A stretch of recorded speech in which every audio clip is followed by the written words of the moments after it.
Alright, yo, what's up, everyone? Welcome to the third episode of the podcast, SlashMMR podcast. You already know what it is. So, a lot of stuff happened over the past month, like a lot of stuff, alright? Actually. I'll just be talking about like news things in this episode, not really anything else. So, just a lot of new stuff. Anyways, let's just get into it, alright? So, first of all, the biggest thing I think that has been going around in this past month is the submarine, alright? So, this was the thing like about a week ago, I think. It started to pop off really.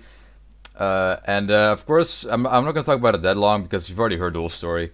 But basically, if you haven't, somehow, there was like a submarine, which was like a sort of like an expedition to the Titanic wreck. You know, the Titanic got sunk like 111 years ago. And of course, there's still a shipwreck that's like sunk to the bottom of the fucking ocean. And so some billionaire, he made like a submarine that could take you to that depth and you could see the shipwreck of the Titanic, which obviously is pretty cool. You know, the Titanic is pretty famous and just a very, I don't know, it's an interesting piece of history, I guess you could say. But yeah, it did not go well. All right, everyone died in the submarine. There were 5 passengers, I think, and yeah, the submarine was just very very bad. It was just a very bad submarine, and they lost connection. Like I'm pretty sure it was like an 8-hour trip, and they lost connection with the submarine like after like not even 2 hours, and then they just died. So it was a whole fucking thing, and the weird thing is that the media, they kept pushing it, right? I've seen people talk about this. Like it was very clear if you're like an expert in the field, which some people are, and of course they spoke about this. It is very like almost impossible for a submarine like that to handle the fucking like the pressure that deep down. So a lot of people already figured that the thing had just imploded, like, and that was the most likely outcome. But the media kept pushing as if they were still out there, like at the bottom with like no oxygen, like running out of oxygen slowly. There was even on Twitter a fucking account that was called Submarine Oxygen Countdown or something. And every hour they post like a tweet. Only 30 hours remaining. Only 20 hours remaining. So it was kind of crazy, all that shit. And there was a lot of memes about it too. Like, my god, we really live in a strange world where people's deaths just get memed. Like, it's kind of weird. But yeah, so basically it got lost on like a Sunday, I think, and the auction would run out on Thursday. I'm pretty sure. But the thing already imploded on Sunday. So the whole time I thought they were still alive because I didn't know any better. But after learning more about it, they already died on Sunday. So it was kind of a lame story, I would say. Just some idiot billionaires just going into like a very bad submarine, because this is actually a very interesting point as well. The submarine was very very poorly made. Okay, I don't know if you guys know about this, because I've actually read quite a lot about it. But the owner of the company, right? I don't know if you know what the company is, but like Aquatic something. The owner, he does not like the safety rules. There's like a lot of articles about him and his mission to get the submarine going, and there were a lot of safety concerns with it. All right, and this man, he was like, he did not like safety. He said like that safety was holding back like an innovation. That all these rules are stopping people from like innovating in the field. And he just did not like the safety rules that you had to meet, of course, to get something like that going with passengers. So he was just for years trying to ignore the safety rules, and then in the end he did actually go on that expedition with a very poorly and unsecure submarine, and he ended up dying and taking the life of 4 others, sadly as well. And I mean, the saddest death is like the young boy. I think he was like 19. And he only went on it because of his dad, and because it was like something for Father's Day they were doing. So that's the only reason he went on it. He was very scared, so there was like a young boy on there, and the rest was just billionaires.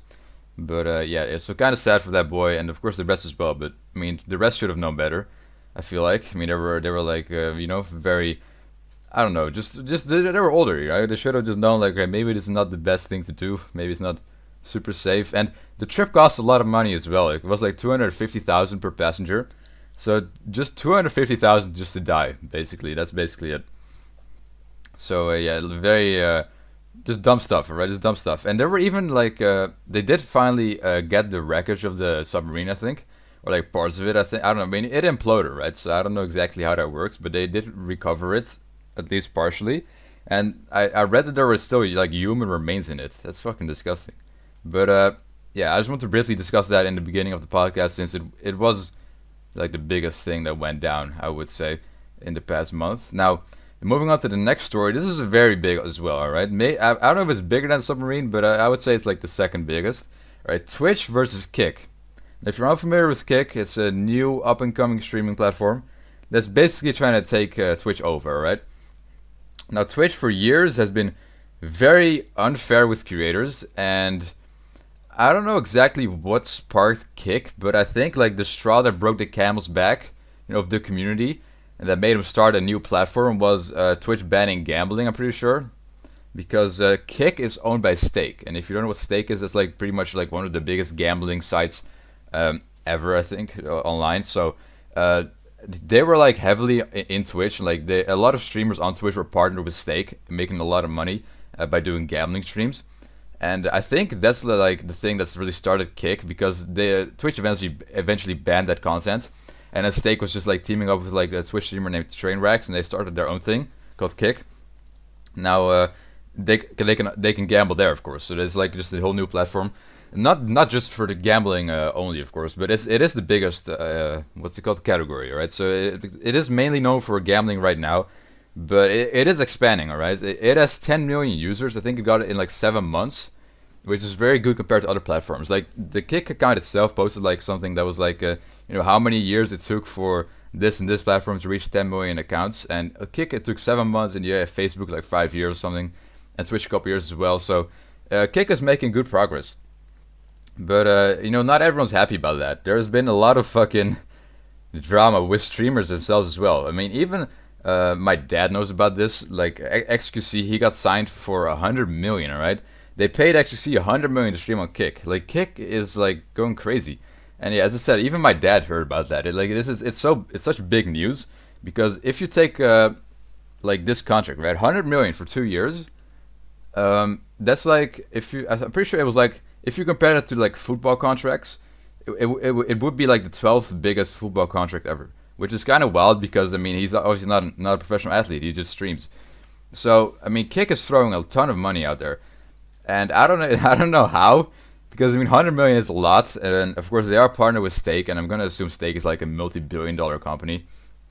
But either way, they offer like a lot of good money, like for streamers to like move, but also just revenue-wise. Okay, this is also a very big factor about Kick.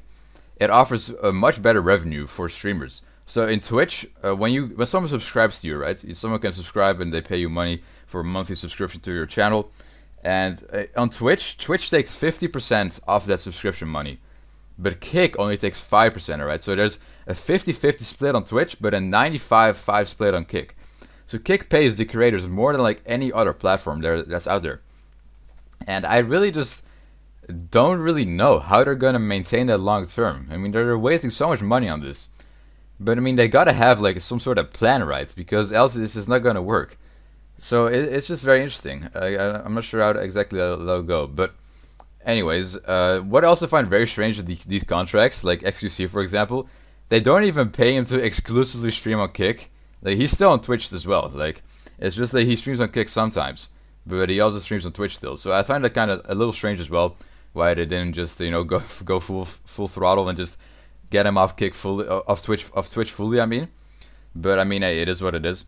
Maybe they just or maybe it was like a contract thing for XQC. Maybe I'm not sure, because Twitch has some very strong contracts, and they even added like a thing that if you want to like break your contract, you need to like pay $25 or something now.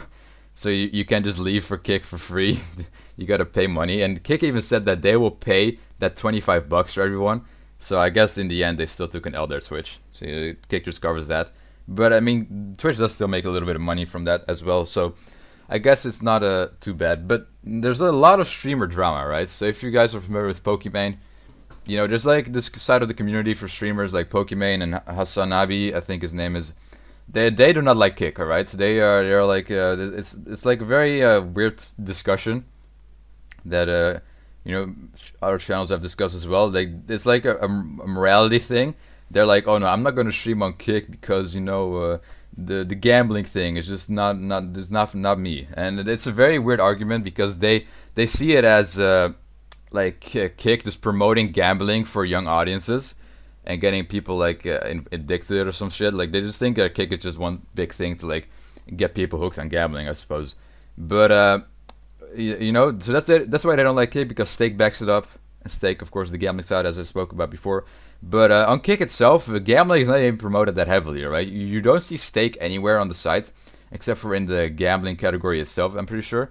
So, I mean, the whole site, it doesn't really push gambling at all. Of course, I mean, gambling is the biggest category, as I said, so it is on the front page, but it's not Kick is way more than just that.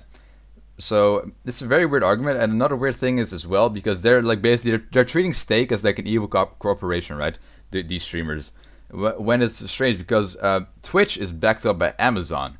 Now Amazon is not known for the great working environments and stuff. Amazon is a pretty evil company too. So if you're gonna talk about like morality and like, oh yeah, not Kick is like owned by a bad company. Gambling, I don't want to have anything to do with that. Well, I mean, some people could argue that Amazon is worse. So, yeah, it's very, very weird stuff. So I really don't understand. But I think a lot of people also say this because Pokimane and Hassan, they're like more like left streamers, like in the political field, they're more like left sided, I'm pretty sure, and like Kick is more like right sided, I'd say. So that's also a thing, and Kick doesn't really want those streamers anyway. So a lot of people think that Pokimane and Hassanabi and all those streamers are just kind of toxic, that they won't get like big deals like XQC did. So yeah, that's also a thing. They're just mad that they can't get millions off it because Kick doesn't like them. So it is what it is for those streamers. But I want to give my own opinion on it. Right? Twitch versus Kick. What is better? Now, if you guys aren't familiar with me, then you don't know this, but I stream on Twitch every single day. So currently I'm still on Twitch, but I'm considering moving as well, right? Because I just think Kick is like a better platform. It's just really showing itself to, proving itself to just be a better environment, I guess. It still has a lot of work to do, but I mean, just the money itself, it's already crazy. Like the revenue splits, I could earn a lot more money on fucking Kick than on Twitch, even if I have a less viewer count, because it just pays way more, right? But Twitch, it's not a good platform, right? Like as I said, this has been years just building up of the community growing tired of Twitch's bullshit, and now finally someone stepping up, which is Kick, and they made a new website, and finally there's some form of competition here, something that's chipping slowly away at Twitch. Now, what I mean by Twitch being unfair over the past couple of years, like just not being good sites, well, there's a lot of like favoritism going on there, and a lot of censoring as well. For example, there's one streamer called Gideon. Like, there's a lot of sexism, right? There's a lot of they favor women very highly over men. So there's a streamer called Gideon, and one time he like rated Pokemon's stream or some shit. He said something, right? He said one like bad thing or something, and like people were spamming in her chat because of it. And he got banned permanently, alright? He just made like one sort of joke, I guess, about Pokimane, and he got permanently banned. And since then, he's made up with Pokimane, alright? They've literally like made videos together, like they're squashing the beef, I guess, if there was any in the first place. It really was not that serious of a situation, but Gideon has been permanently banned. He's still banned. That man is not getting unbanned ever, when he didn't even do like that much wrong. And there's this one streamer, which was a girl, and she was literally having sex on stream, right? She was getting fucked on stream, and she got like a week ban, 7 days, which is just uncomparable to what Gideon did. And Gideon got a far worse punishment. It's literally insane. It's like if someone that literally murdered a person, they got out in 7 days, 7 days jail for murder, and then someone else that stole a fucking Snickers bar from the fucking candy store got fucking life in prison. That's the comparison right here. That's literally the fucking. It makes no sense. So yeah, and Twitch also just bans a lot of people for literally no reason. Right? They literally go out of their way to ban someone and then not give a reason for it. And even when you try to contact support, you just won't get a proper answer. You don't know why you're banned. every Twitch streamer is walking on eggshells right here, because one little thing and you could just be gone. All right, it's not a safe space at all. So Kick is very more lenient with the rules. They are not as strict, which has also led to a couple issues, which I'll get into in a second. But you can say a lot more things on there. It's like controversial things as well. I mean, if you say like, let's say, alright, I'm not saying this is what I think, but let's say if you say on Twitch like, there are 2 genders only, and you would probably get banned. Alright, I think that's probably ban worthy. But things like that you can say freely on Kick. You won't get in trouble for that. But some streamers have interpreted these rules wrong. Alright, because Kick really advertise themselves as a site with no rules. Alright, that was their main thing. But of course, there are still legal things that exist, like, because one streamer called Aiden Ross, he's pretty huge, or at least he was pretty huge. He's kind of been falling off lately, but he's still pretty huge. He was like one of the first streamers to really go to Kick, right? He even got like a contract as well, like way before XQC, like literally like in maybe January or February this year. I don't even remember, but he was on the train very early. And what happened with him? He was watching the Super Bowl on his live stream because he was like, there's no rules, I can do what I want. So he was literally just broadcasting the Super Bowl. And that's an issue because that's literally just illegal, alright? It's nothing to do about platform rules, it's the law. You can't just broadcast that. So I think Kick and Aiden Ross, they didn't get in trouble for it, they didn't get sued or something, but they definitely could have. Like, it's seriously insane. Yeah, what these streamers are thinking in their head, bro. Seriously. It's fucking crazy. But yeah, that's about it for that, I guess. Moving on from that, we also have XQC, who also got in trouble for streaming certain things. I guess his mindset as well was just like, alright, there's no rules, we can just do whatever we want, but that's not the fucking case. Because this man was live streaming, like, shows. He was watching some show, maybe it was Black Mirror, I'm not sure. He was watching some show, which obviously is just illegal, right? You can't just watch a show on stream. It's nothing to do with the platform rules, it's just the law.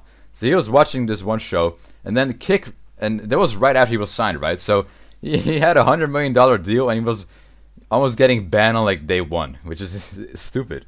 So yeah, some moderators came into his chat, some literal Kick admins, and they were told him to like, yo, stop the stream, bro, stop watching this. They told him they had to tell him to stop, and I mean that was just hilarious. And then this madman XQC, he did it again. Like a couple of days later, he started watching Breaking Bad. Like, what is this guy doing? I don't understand. What the fuck is his problem, bro? Oh my god, like it's insane. So, anyways, shout out to XQC, I guess, because that was just funny as fuck. Hey, this guy's an idiot. But yeah, I mean, I guess that's about it for Twitch and Kick. Let me know what you think about that in the comments or something. If you're listening on Spotify, then I don't know if there's comments, but in the YouTube comments, you can't do that. It's just a very interesting conversation, and I'm really looking forward to seeing how it all unfolds, right? Because, as I said, Kick is handing out tons of money, and I don't know how they will sustain that. And one thing that people also say, they draw a comparison with this to Mixer, right? I don't know if you guys are familiar with Mixer. For those that weren't around back then, I think it was like 2020 or 2019, somewhere around that time. It might have been 2019. There was this new streaming platform. I'm pretty sure it was owned by Apple, and it was called Mixer, right?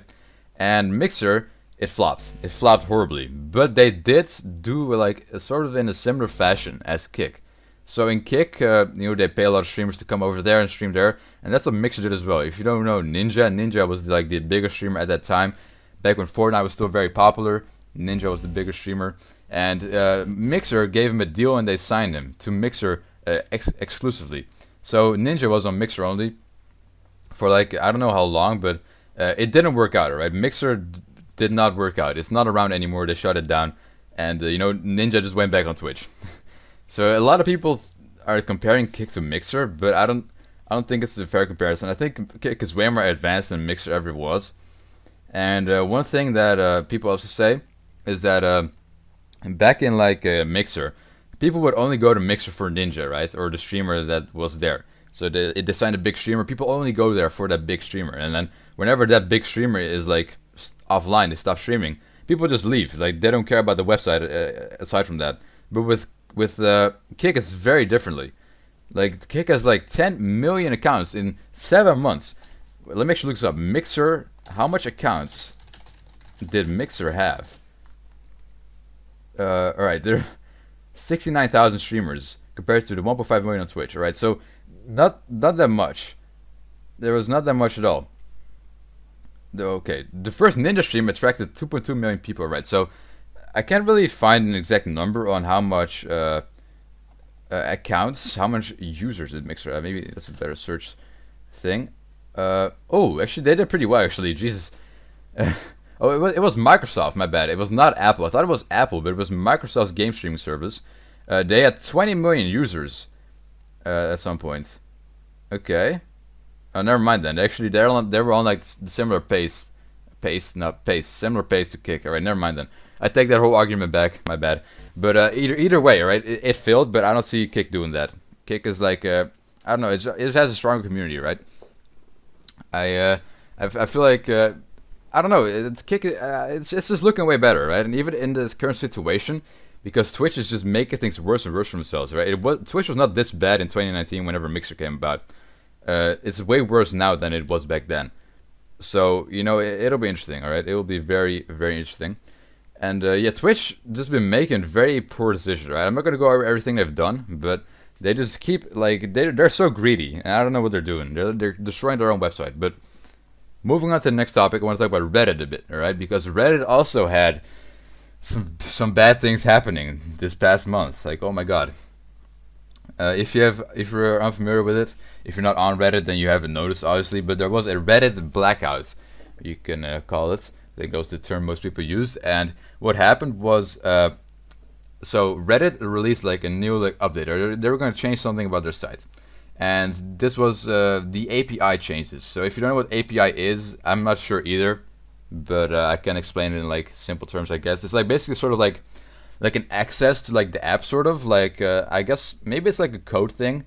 Maybe it's, yeah, I think it's like a code thing. Maybe either way, the API allows third-party apps to like use Reddit, right? So you can like use Reddit on a third-party app, and the reason why people do this is because third-party apps are like a lot better than the Reddit app itself.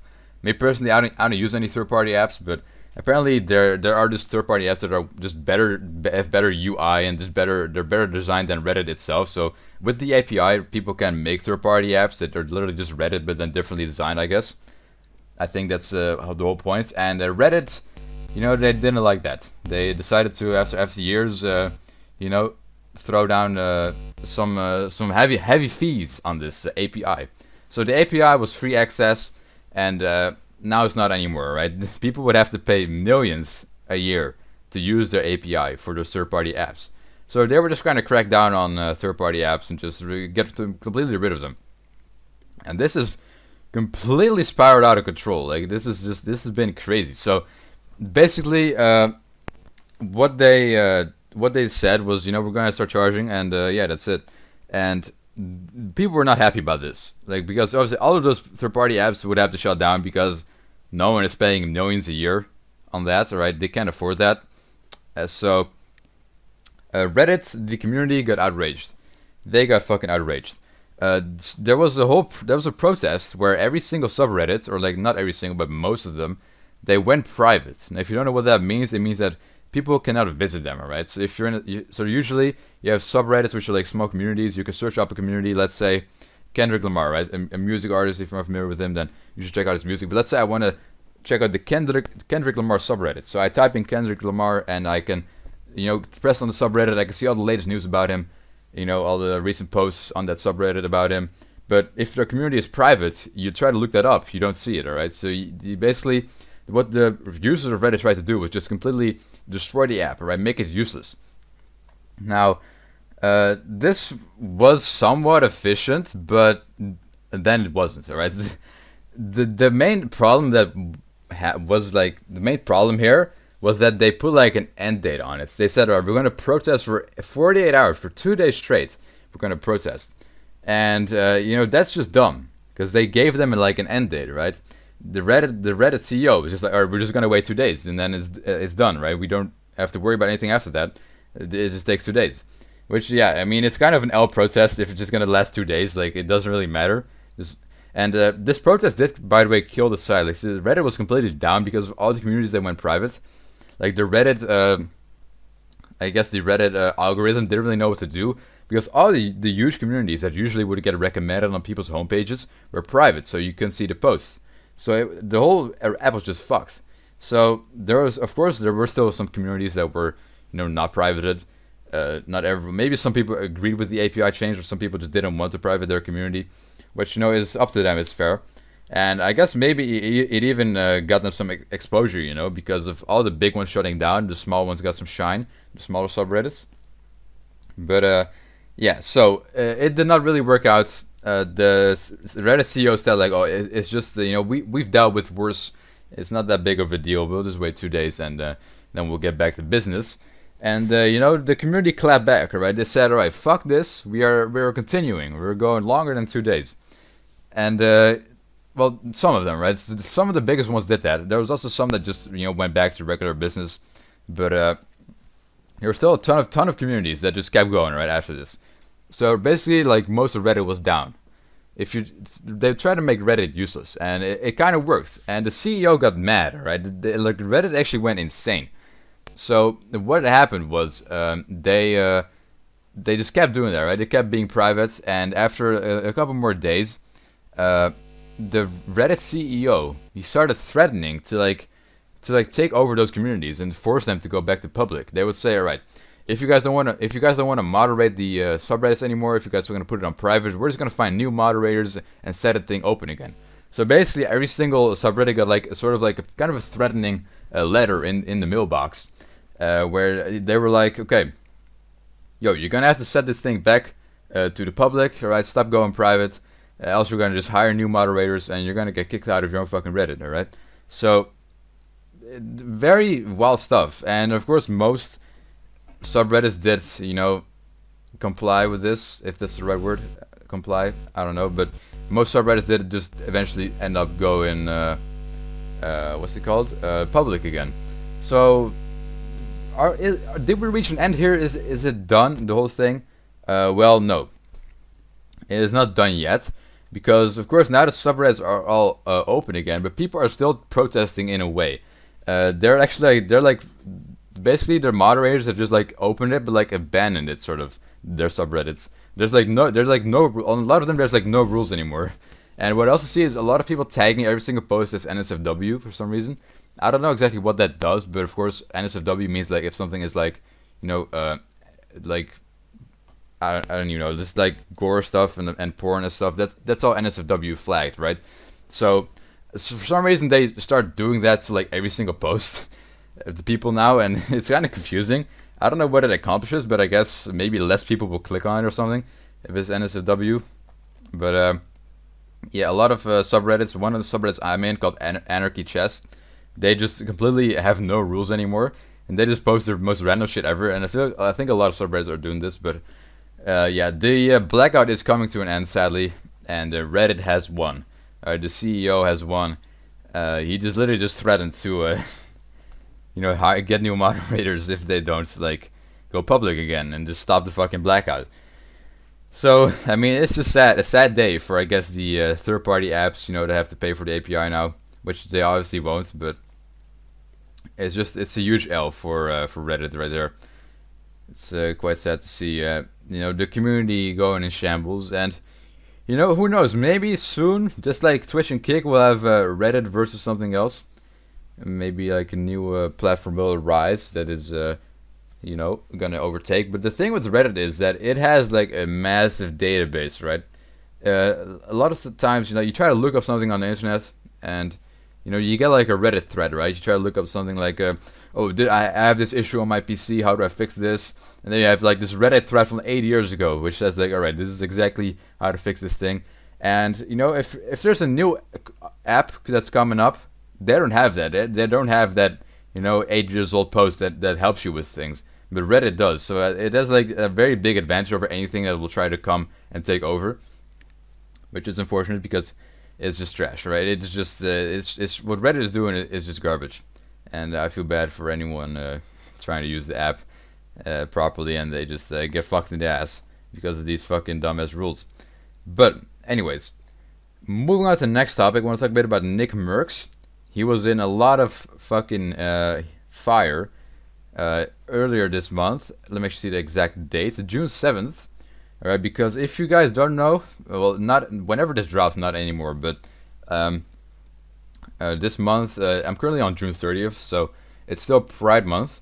And, you know, I don't care what you think about Pride Month. You know, some people, they really are heavily into it, and some people dislike it. I don't really care what you think about that, but I want to say that I don't really understand the hype behind it, because, I mean, a lot of people, one guy on Discord, right, on Discord, one guy, as his Discord status was like, Pride Month, let's go, but I just don't see the hype, because I don't know why people are celebrating it so heavily, just because I don't see anything special about the month, right? Like, every Pride Month is just people complaining about Pride Month. That's all I see. I don't know what's so different from this month, like, compared to others. I don't really see any, like, other, like, huge events or something that don't take place usually. Like, what's it called again? Like, I just think that every single month should just, you know, if you're gonna have like a Pride thing, why should we only do it in June, right? Why can't it just be acceptance all throughout the year or whatever? I don't really see the point in having like a special month for it. I just think it's a dumb concept, right? And that doesn't mean that I don't support the LGBTQ or something, but I just think Pride Month itself is kind of a silly concept, and especially when you don't even have everything Pride related packed into the month. Like, I'm pretty sure if you look up right now, wait, hold on, there was like some day, there's literally throughout the whole year, yeah. So, for example, Transgender Day. Transgender Day is on March 31st. Like, what? Why is there, all throughout the day? I'm pretty sure there's only like probably a bisexual day or something, bisexual day. Yeah, September 23rd. So all throughout the year, we already have like Pride days, and then we also have a whole month. I just don't understand. Like, it will make, Pride Month would make sense if you had all these like days like in a row, you know. We had June 1st, Transgender Month, June 2nd, Bisexual Day, Transgender Day, I mean. You know, just it would make sense if it worked like that, but it doesn't work like that, so I just don't see the whole point. But anyways, I'm getting off topic here because we're talking about Nickmercs right here, who got into some trouble over a tweet he made over the LGBTQs. Now, this went very viral. It had 15 million views on Twitter, and 88,000 likes. So there was something that went down. There was like something at like a school. There were anti-LGBTQ protesters attack pro-LGBTQ demonstrators outside of a Glendale CA school board meeting. The school board is voting on recognizing June as Pride Month. So some school is like voting on, you know, making like Pride Month a thing in the school, I suppose. And there were protesters attacking, you know, people that were for Pride. And what Nickmercs said about this, he said they should leave little children alone. That's the real issue. And he got canceled for this. He got canceled for telling people to leave children alone. He's not even against the LGBTQ. He just don't think it should be forced upon people in elementary school, which is a very fair take. I don't understand how people got so mad at this. Like, these people, we're talking about like 8-year-old kids, right? They don't need to know about fucking like all that stuff, right? I think it's fair that he says this, and I don't think anyone should be outraged about it. Like, you don't have to force these things upon little children. Now, I think for teenagers it's a different thing because, of course, you have like puberty. I think this should like we have biology class, right? We learn about stuff there. I think that's fair, but you shouldn't force upon little people in elementary school, bro. Like, what the fuck, 8-year-old people? It's interesting. So, anyways, he got canceled for this. He got canceled for literally telling people to leave children alone, little children. So, I don't know, what the fuck. We live in some kind of a world where leaving the children alone is seen as a bad thing. Okay. And yeah, Nickmercs, he got canceled for this. And what happened? He is Nickmercs, for those unfamiliar with him. I know my dad is like one of the biggest listeners of my podcast, so he probably doesn't know who Nickmercs is. So I'll explain it real quick. Nickmercs is a very popular streamer. He's like one of the top streamers, like top 5 for like many years. I don't know if he's top 5 anymore, but he's still very popular. But yeah, he mainly streams like FPS games, right? Like shooting games. He was a big Fortnite streamer at one point, but nowadays he mainly streams. I think he's very popular in Call of Duty Warzone nowadays, and he has his own skin in that game. And what Call of Duty did, he said, you know, he did, what Call of Duty did, they said, we're removing Nickmercs' skin, alright? Because of his recent comments regarding Pride Month, we're removing his skin from the game. And, you know, we're focused on celebrating Pride Month with his whole team, and we don't stand for this baloney from Nickmercs. We gotta remove him off the game. And I just think that's very trash. Like, it's a trash decision right there. All we said was leave the children alone, and they fucking remove his skin. Like, what do you mean?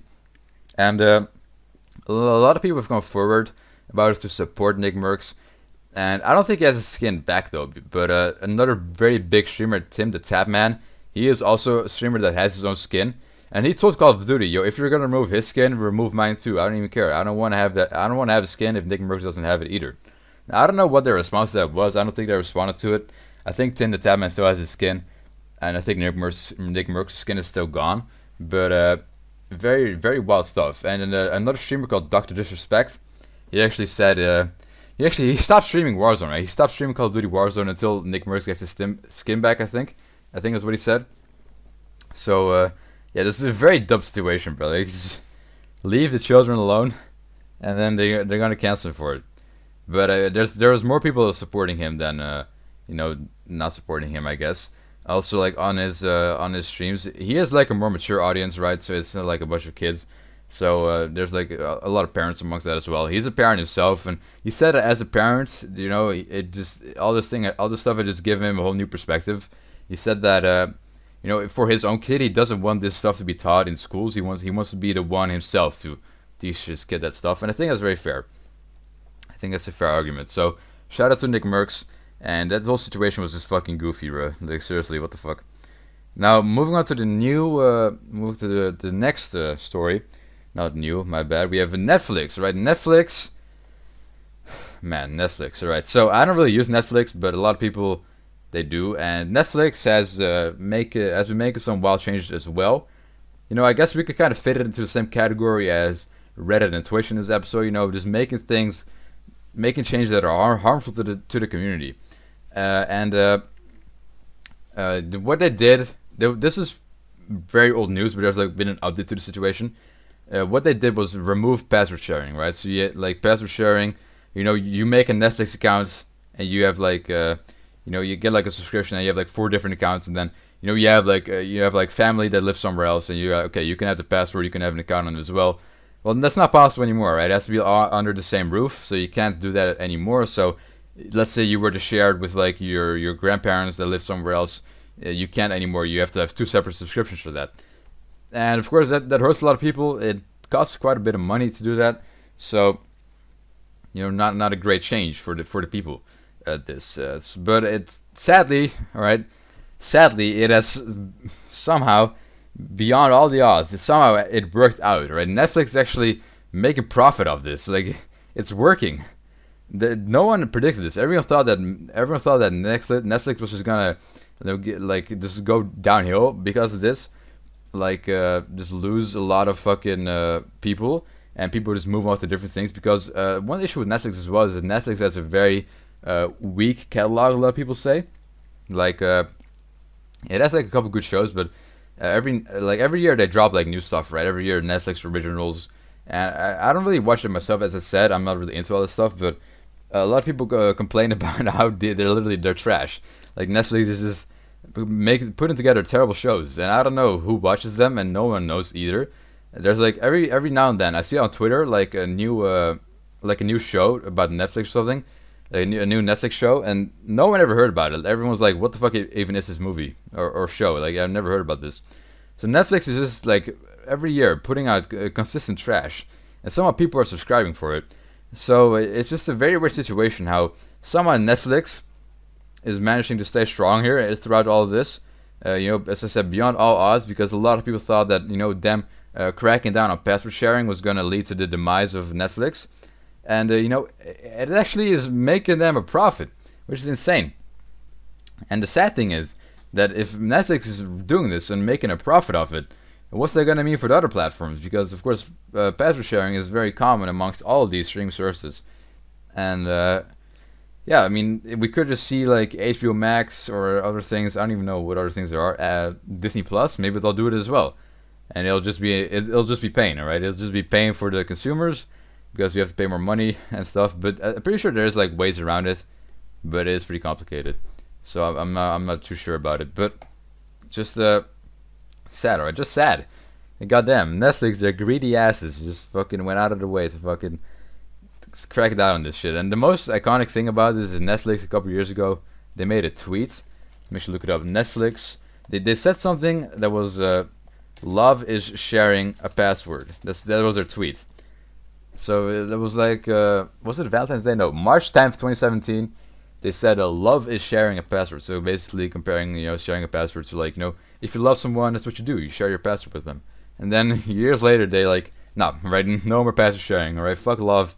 We're removing love. All right, no more love in Netflix. So yeah, it's just sad. It's sad that it works. Right? Like, people should be fucking boycotting Netflix for this. I don't even know what that means, but I think it means like, you know, like basically not like consuming their products anymore. I think that's what boycotting means. But either way, people should stop using Netflix because it's trash. So, anyways, moving on to the next thing, I want to briefly discuss Smosh, because Smosh actually, if you guys are unfamiliar with Smosh, it's like, it used to be one of the biggest, no, not one of the biggest, it was the biggest YouTube channel back in the day, in like 2008 to like 2012 maybe, somewhere around that. They were the first channel to hit 10 million subscribers, I think. And over the years, you know, a lot of changes happened to the channel. Smosh, they started off as like, you know, just literally two friends, right, making very low quality skits in their room, and that was basically it. And they blew up off it.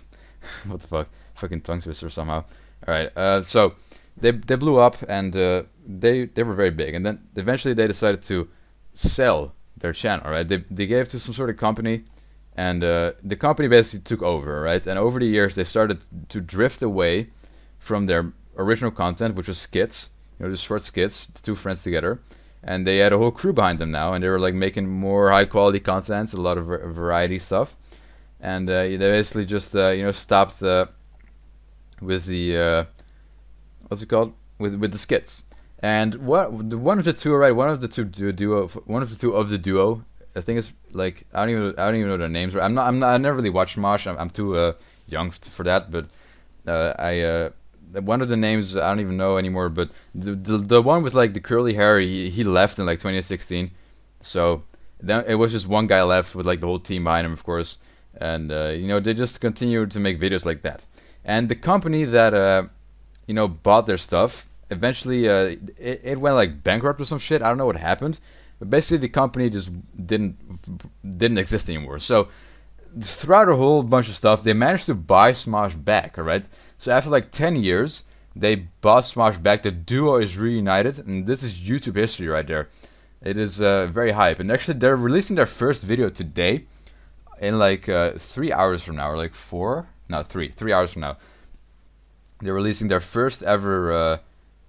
I mean, not first ever, but like their first like comeback video together. I mean, they made an announcement video called "We Bought Smosh" to announce their comeback, but you know, aside from that, they haven't done anything yet. But you know, they are uploading a video today called "We Summoned a Demon," which is gonna be interesting. You know, a new era of Smosh, very cool. And yeah, I mean, that's basically it for that story. Just cool stuff all throughout. Next thing I want to talk about is the Apple VR headset. Alright, Apple announced a new VR thing, which is interesting. You know, a lot of people are hating on this. I don't have that much to say about it. I just want to say it real quick. A lot of people are hating on this. I don't really know why. I mean, Apple is just, I think it's just cool to hate Apple at this point. Everything Apple puts out is just always hated on. But I think it looks pretty cool. I mean, obviously the price is ridiculous, but you know, I mean, people are gonna buy it anyway. That's just how it is. It's just how Apple is nowadays. It doesn't matter the price tag. There will be people that invest in that shit. But I talked about this with my dad a little bit because he's a big Apple fan. I was like, "You're gonna buy it, bro?" And he was like, "Nah, not yet." He said that he's gonna like probably like wait a few generations. You know, they're gonna improve, release new versions of it, and eventually it's gonna just be like a good like product, and you know, at an affordable price probably. I mean, they're not gonna keep it at like, I think it's 3.5K right now. They're not gonna keep it at that forever, right? So eventually it will become affordable, and it looks pretty dope. Like I don't really know all the hate for it. It just looks like a pretty cool thing. And yeah, I mean, maybe I'll use it one day. I don't know. I'm not really that big into VR or something. One thing I was like, I think it's pretty heavy, right? The VR thing, it's pretty heavy. Like I watched like a little bit of like the Marquise Brownlee review of it, and he said that it kind of hurt his head a little bit. But he only used it for 30 minutes, right? I mean, if you're gonna use VR, you're probably on it for more than 30 minutes. And he said, he wondered what the results would be if he wore it longer. It would probably cause a lot of fatigues to the head. So interesting part right there about the Apple VR headset. I don't know. I mean, it's pretty cool. I don't know. I don't understand all the hate. Right? People really just hate for no reason nowadays. I mean, if you could hate on the price, right? But I mean, the product itself is just cool. I don't really see that big of an issue with it.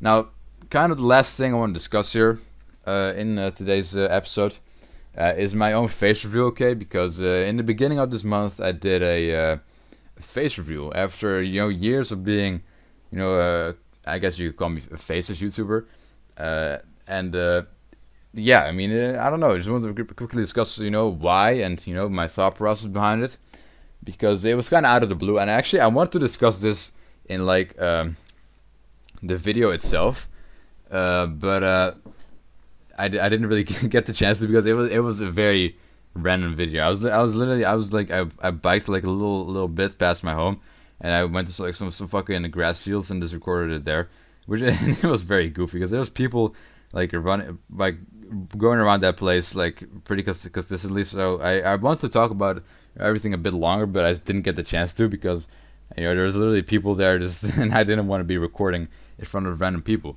Like, it's very awkward, right? Seriously. Actually, the video that you saw was my second attempt. Right before that, I was like standing somewhere else, and I was about to start. I was like, "Yo," and then someone literally like was on their bike, like literally going past me. I was like, "What the fuck?" So I moved positions. I went somewhere more secure, and yeah, it was just very goofy, right? But yeah, why the face reveal? What's up with that? So yeah, I mean, I just did it for fun. I think it improves the content. I think it adds to the overall experience of the channel, of like I guess quote unquote brand. Putting a face on something is always a good thing to do. It attracts more people and stuff, because I do, of course, in my dream world, I do wish to imagine just doing this full time, right? Just making content full time. That would be nice. And I mean, achieving that goal is easier with like a face behind it, I would say. I mean, you can tell from a lot of like faceless YouTubers, a lot of them would probably be bigger if they did have a face, except for one guy. Or maybe I'll get to it later. But one big example is like Charlie, Penguin Zero. He was already a pretty popular YouTuber before he face revealed, but I mean, after he started consistently doing face videos, he blew up like way more. He went from like 2 million subscribers to 13 million. And I will say one thing: if he never did face videos, he would not be at 13 million subscribers right now. He would still be at like 2 or 3 probably. That's yeah. I mean, that's just really about it. I also did it because I want to expand on content. I mean, if you guys have been watching my channel recently, I've been doing a lot of different stuff. Of course, I mean, I do podcasting now, and just a lot more stuff aside from gaming itself. I mean, I do a lot of tier lists. And I mean, I've been streaming as well, of course. I mean, if you go on like streams, a lot of times in the streaming world, people will obviously enjoy watching someone with a face more than someone that doesn't have a face, just a voice.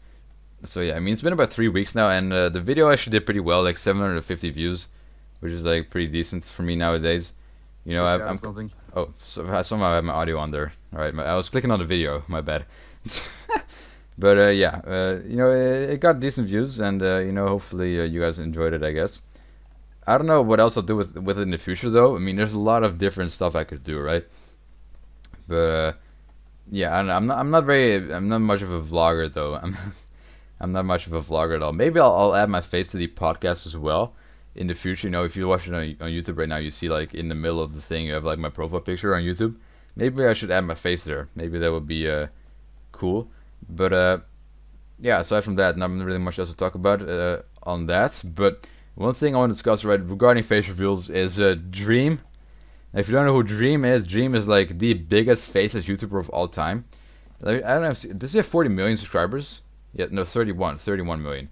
So he had about 30 million subs, and this guy is an idiot. This guy is an idiot. So he hit like 30 million subscribers without a face, and he face revealed, right? And as I said, there's only one person in the world for who face revealing was a bad thing to do, and that's Dream right here. Dream, he's an idiot, right? He's been a lot of drama. He even is being called out for a pedophile right now, like grooming his underage fans. I don't know about that, but he is a kind of a weird man either way. But he face revealed like earlier this year, I think, or was it like late 2022? I don't even remember. But he did a face reveal and it blew up. It got like 55 million views, and after that he just he went completely irrelevant.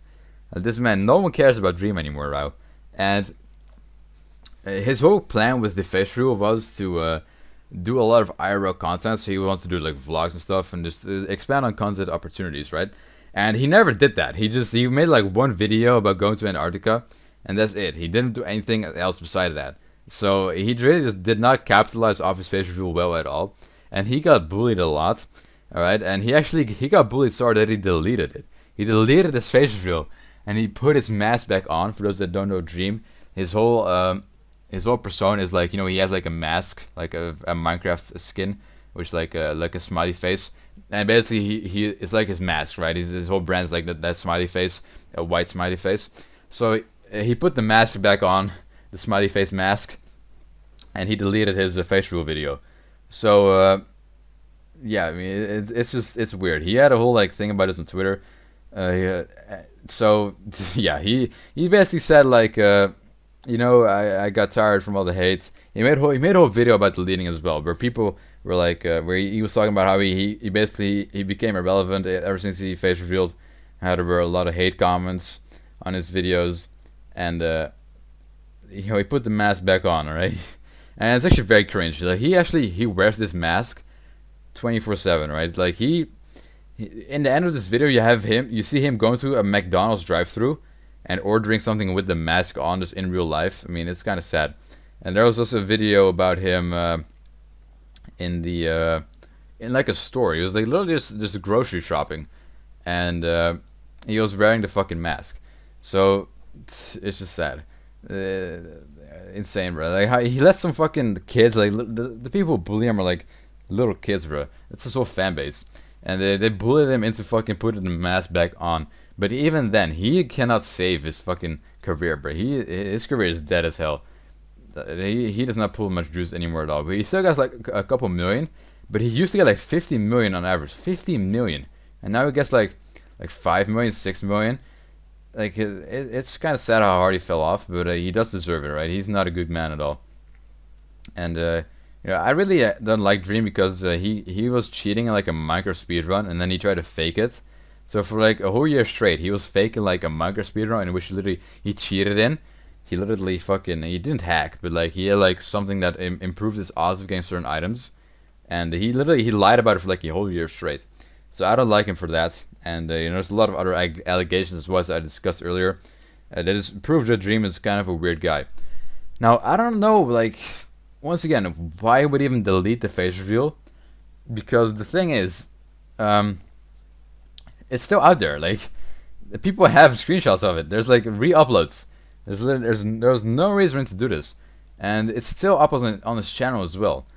Like he forgot that there's like a short on his channel, a YouTube Shorts. He still has a short with his face in it, and he recently released a song. He released a song called "Until I End Up Dead," which literally in a music video, it was 7 days ago. It was posted, and in it, he has his face in the music video.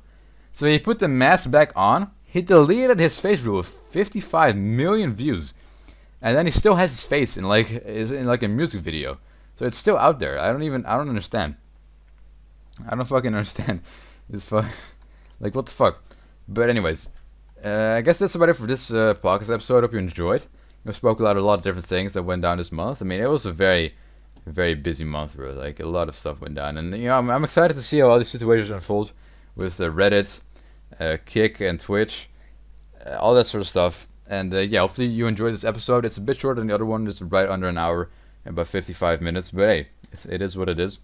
I do try to like make them about an hour each, but you know, so you can't control it like perfectly, right?